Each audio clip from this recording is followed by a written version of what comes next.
Salom do'stlar, siz bu qiziq kanalini tomosha qilyapsiz. Bayram o'tirishlarida yoki do'stlar davrasida bo'lganingizda yig'ilganlarni o'z matematik qobiliyatingiz bilan hayratga solishni istaysizmi? U holda quyidagi fokuslar sizga asqotishi mumkin. Matematik extrasense.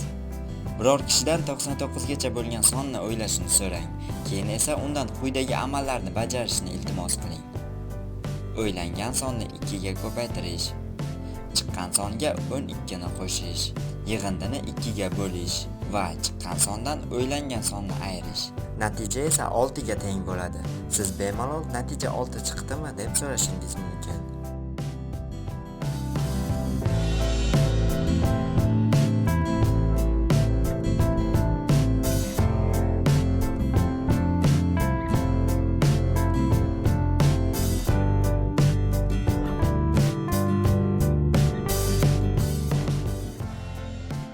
Sonni 25 ga ko'paytirishning oson yo'li. Bu usulni maktabda o'rgatishmaydi. U istalgan sonni 25 ga oson ko'paytirish imkonini beradi. Masalan, 44 ni 25 ga ko'paytirmoqchisiz. Buning uchun ko'paytiriladigan songa 2 ta 0 qo'shamiz va uni 4 ga bo'lamiz. Natija esa 1100 ga teng bo'ladi. Buni o'zingiz ham tekshirib ko'rishingiz mumkin.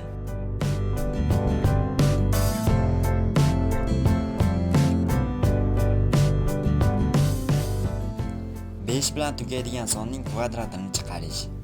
Bunda ikkita qoidani yodda tutish lozim. Dastlab birinchi songa undan keyin keladigan sonni ko'paytiramiz. Hosil bo'lgan yig'indidan keyin 25 sonini qo'yamiz. Masalan, 85 ning kvadratini chiqarish uchun yuqoridagi amallarni takrorlaymiz.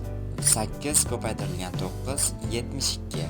Unga 25 ni qo'yamiz. 7225. Yana bir misol, 25 ning kvadratini chiqarish uchun 2 ni 3 ga ko'paytiramiz va yig'indidan keyin 25 sonini qo'yamiz. Ishonmasangiz kalkulyatorda tekshirib ko'rishingiz mumkin. Eyfel minorasi haqida siz bilgan va bilmagan faktlar va hayvonlarning ajoyib tabassumi deb nomlangan yangi videorolikni Qiziqarli TV kanali sizga tavsiya etadi. Kanal manzili videoning tagida. O'tishni xohlasangiz marhamat. Hozircha shular.